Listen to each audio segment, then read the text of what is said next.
नमस्कार, बहुत स्वागत है आपका खबर दिन भर। आप देख रहे हैं, मैं हूं आपके साथ शिवम सोनी। लोकसभा चुनाव को लेकर हर पार्टी तैयारी करने में लगी है। जानकारी के अनुसार भारतीय जनता पार्टी और सुभासपा का गठबंधन होने वाला है और ओपी राजभर जल्द ही दिल्ली में बीजेपी आलाकमान से मुलाकात करेंगे। सुभासपा 2 सीटों पर शर्त रख सकती है। 2017 में भी बीजेपी और सपा के गठबंधन ने अच्छा प्रदर्शन किया था। पूर्वांचल में सुभासपा का अच्छा वोट बैंक है और क्या ये गठबंधन सपा के लिए 2024 में बनेगा रोड़ा? रिपोर्ट आप देखिए।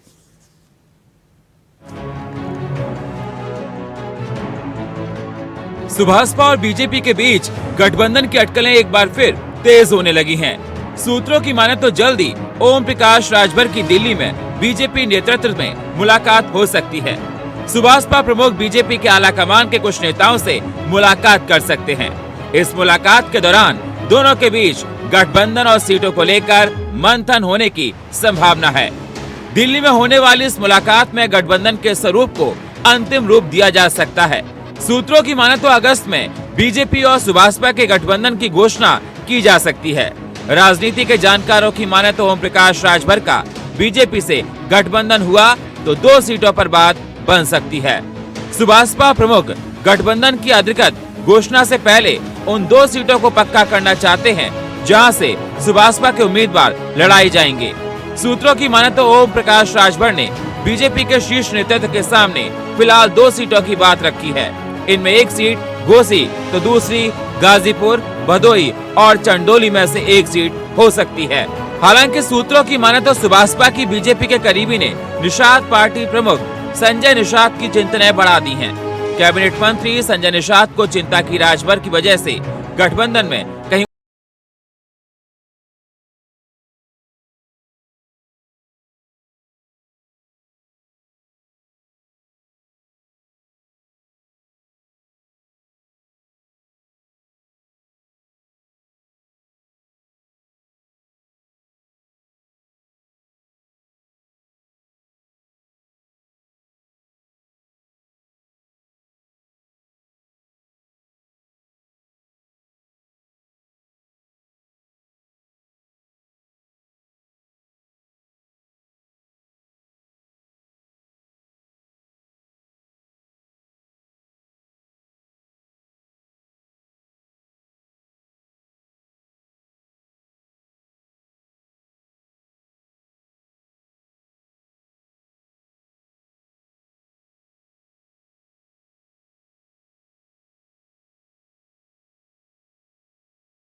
सपा के लिए 24 का महाभारत काफी जटिल होने वाला है।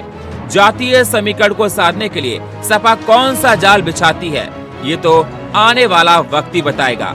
लेकिन अगर पुराना इतिहास उठाया जाए और देखा जाए, जब जब बीजेपी और सुभासपा का गठबंधन हुआ है तो दोनों पार्टियों को इसमें जीत मिली है। Bureau report, India voice, Lucknow. Global investor summit में 35 लाख करोड़ रुपए के एमओयू को धरातल पर लाने के लिए नियुक्ति 102 उद्यमी मित्रों को मुख्यमंत्री योगी आदित्यनाथ ने सौंपी हैं। साथ ही 232 करोड़ रुपए की प्रोत्साहन राशि के चेक भी उद्यमियों को सौंपे गए। इस मौके पर आयोजित समारोह में मुख्यमंत्री ने कहा कि ये शुरुआत उत्तर प्रदेश को 10 खरब डॉलर की अर्थव्यवस्था बनाने में मील का पत्थर साबित होगी। इस मौके पर एक कॉफी टेबल बुक का भी विमोचन किया गया। प्रदेश के अंदर निवेश करने वाले हर अपने निवेशक को कि उत्तर प्रदेश सरकार, अगर आप उत्तर प्रदेश पर विश्वास किए हैं, उत्तर प्रदेश सरकार पर आपने विश्वास किया है, तो आपके विश्वास के साथ किसी को भी विश्वासघात करने की छूट हम नहीं देंगे। ये प्रधानमंत्री जी के विजन के अनुरूप उत्तर प्रदेश को देश की नंबर 1 की अर्थव्यवस्था बनाने में आपका एक बहुत महत्वपूर्ण रोल होगा। ईज ऑफ डूइंग बिजनेस के लक्ष्य को प्राप्त करने के लिए यह केवल एक वाक्य न बने, ये केवल एक सेंटेंस न हो, बल्कि जमीनी धरातल पर हम उसको व्यावहारिक स्वरूप भी प्रदान कर सकें। इस दृष्टि से आपकी एक बहुत बड़ी भूमिका होगी और मैं आप सभी नवनियुक्त उद्यमी मित्रों से ही अपील करूंगा कि आपको अपने आप को साबित करने का एक अवसर मिलेगा। दोनों अवसर होंगे, आपको लालच भी देने का प्रयास होगा, आपके मनोबल को तोड़ने का प्रयास भी होगा, लेकिन इन दोनों परिस्थितियों में बिना डिगे, बिना बहके और बिना झुके आपको प्रदेश की 25 करोड़ जनता को ध्यान में रख करके उत्तर प्रदेश को $1 ट्रिलियन की इकोनॉमी और देश की सबसे बड़ी अर्थव्यवस्था के रूप में स्थापित करने के लक्ष्य में अपने योगदान को रेखांकित करते हुए कार्य कर। गुरुग्राम के पचगांव में शराब के ठेके पर 2 नकाबपोश बदमाशों ने फायरिंग की है और इस घटना में 2 लोगों को गोली लगी है। बताया जा रहा है कि दोनों आरोपी कस्टमर बनकर शराब की दुकान पर आए और आरोपियों ने अंधाधुंध फायरिंग की। पुलिस सीसीटीवी फुटेज के आधार पर आरोपियों की तलाश कर रही है। शराब के ठेके पर 2 बदमाशों ने ये फायरिंग की है। तस्वीरें आपको दिखा रहे हैं जो सीसीटीवी कैमरे में कैप्चर हुई हैं।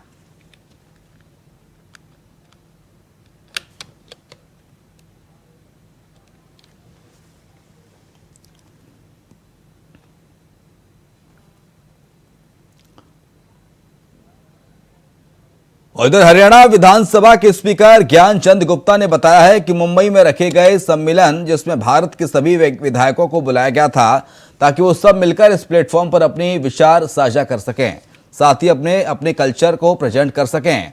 इसके साथ ही उन्होंने जानकारी दी कि हरियाणा से भी विधायक यहां पर गए थे और उन्होंने बहुत ही अच्छी तरीके से हरियाणा को वहां पर प्रेजेंट किया।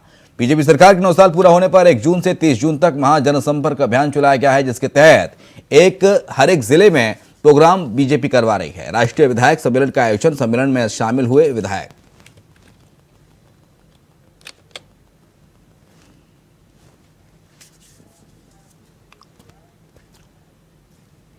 उत्तराखंड देश का पहला राज्य बनने जा रहा है जो सबसे पहले यूजीसी कानून लाने जा रहा है। 30 जून से पहले इसका पूरा लेखा जोखा सरकार को ड्राफ्ट के तौर पर सौंपा जाना है। रिपोर्ट आप देखिए।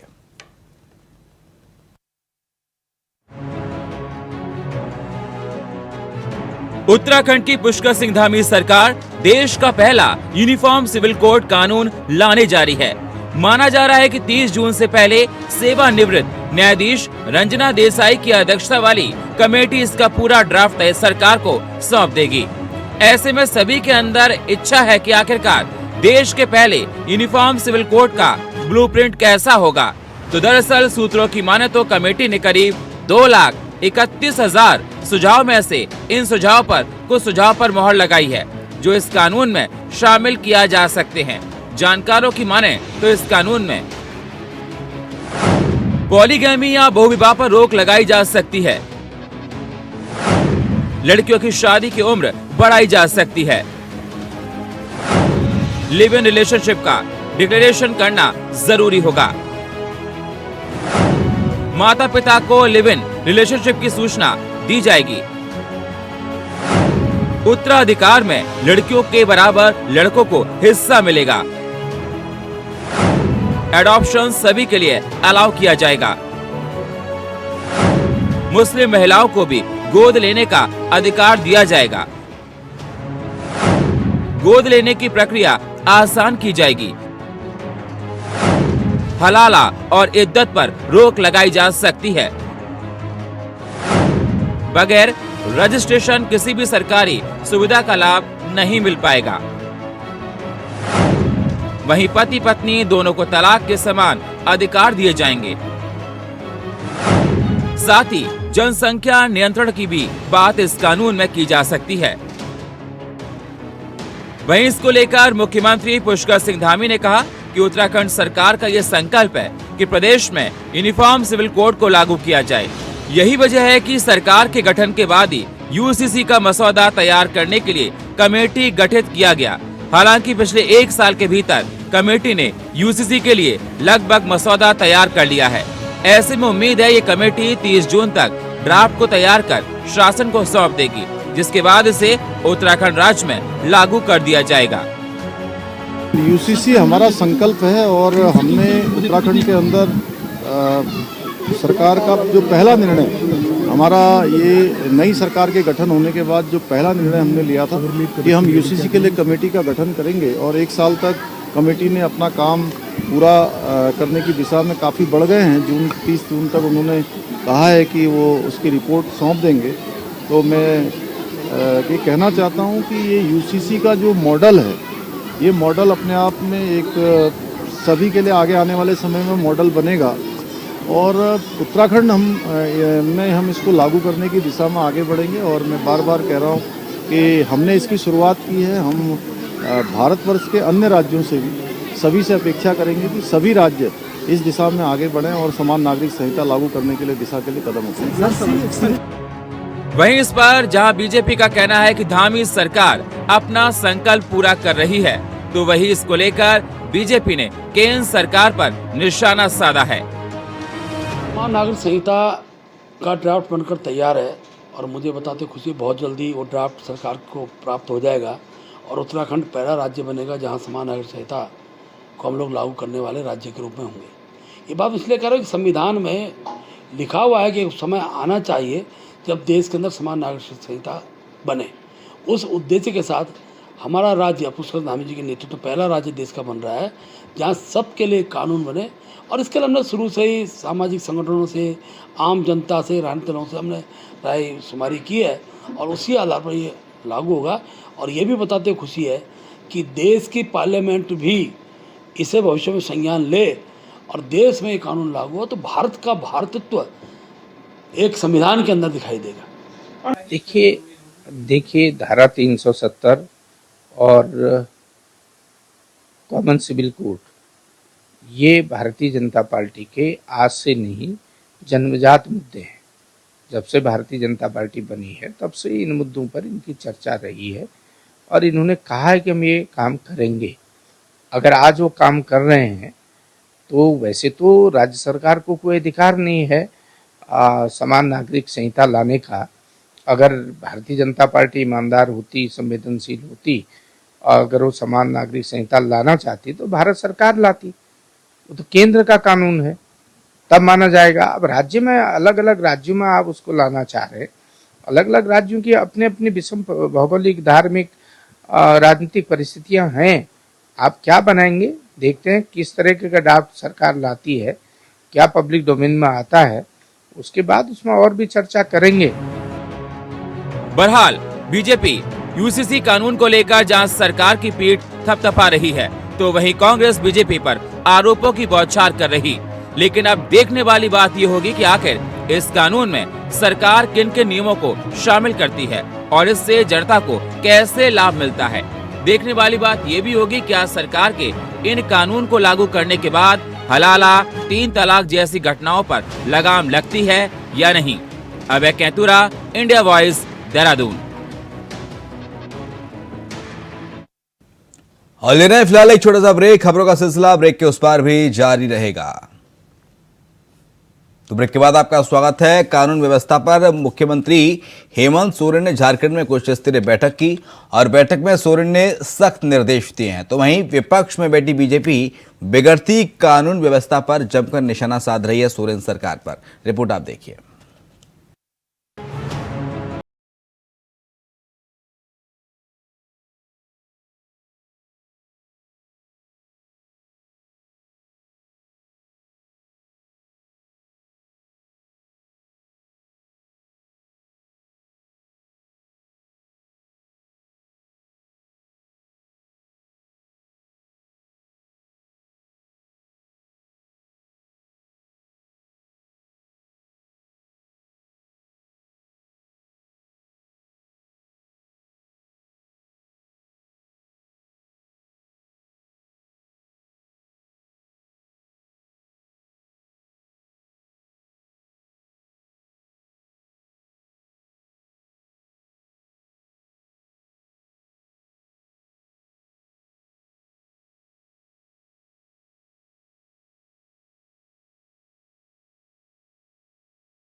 बता दिया जाएगा, लेकिन आज कुल मिला जुला करके पूरे राज्य की विधि व्यवस्था क्राइम को लेकर हम लोगों ने लंबी चर्चा की है और सभी जिलों की रिपोर्ट ली गई है। राज्य में किसी भी तरीके का कोई उन्माद विधि व्यवस्था बिल्कुल मजबूती से बना रहे, गलत काम बिल्कुल सरकार बर्दाश्त नहीं करेगी। बेपटरी कुछ है भी नहीं। जब से हमारी सरकार का गठन राज्य की जनता ने कराया है, माननीय मुख्यमंत्री की पैनी नज़र सभी विभागों पर है और इसमें कानून व्यवस्था को सबसे ज़्यादा प्राथमिकता दी गई है। और आज माननीय मुख्यमंत्री ने मैराथन बैठक की है सभी जिले के उपायुक्त के साथ साथ वहाँ के पुलिस अधीक्षक और सभी जो वरीय पुलिस पदाधिकारी हैं, पुलिस महानिदेशक से लेकर सभी अधिकारियों के साथ, और कड़े निर्देश दिए गए। इस तरह की समीक्षा बैठक लगातार होती रहती है। कई बार आप लोगों को ऐसा लगता है कि बाहर के कुछ नेता जो खुद अपने क्षेत्र में, अपने स्टेट में, राजस्थान में उनकी कोई अहमियत नहीं है, वो भ्रष्टाचार की प्रतिमूर्ति बनी हुई हो, वो आकर के यहाँ भ्रष्टाचार पर बातें करती हैं। अरे अपने स्टेट में चुनाव है, वहाँ देखिए, वहाँ जनसंपर्क कीजिए। कहा गया है झारखंड में जनसंपर्क करने के लिए, तो आप बयानबाजी कर रहे हैं।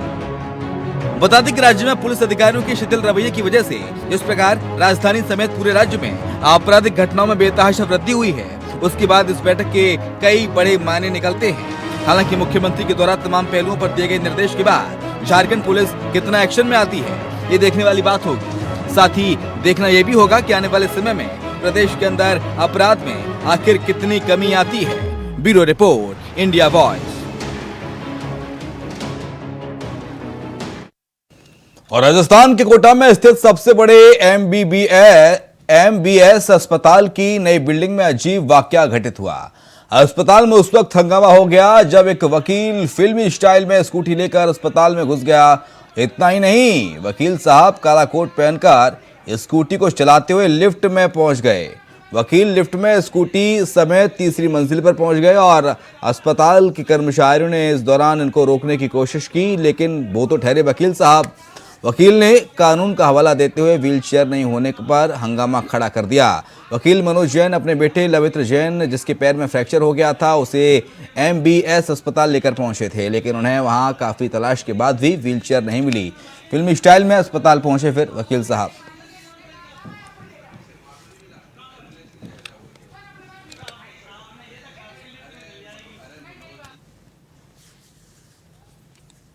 पहले समाजवादी पार्टी की सरकार में उत्तर प्रदेश पुलिस ने एक मंत्री की गायब हुई भैंसों को ढूंढा था। अब वही पुलिस एक जाति विशेष के लोगों को ढूंढेगी। दरअसल हम नहीं, बल्कि समाजवादी पार्टी के पूर्व मंत्री कह रहे हैं, जिन्होंने एक जाति विशेष के लोगों की गुमशुदगी दर्ज कराने को लेकर एसपी शामिली से गुहार लगाई है और कहा है कि उनकी जाति के लोग गुम हो गए हैं, लिहाजा उन्हें ढूंढा जाए या फिर ये बताया जाए कि आखिर गुम कहां हो गए।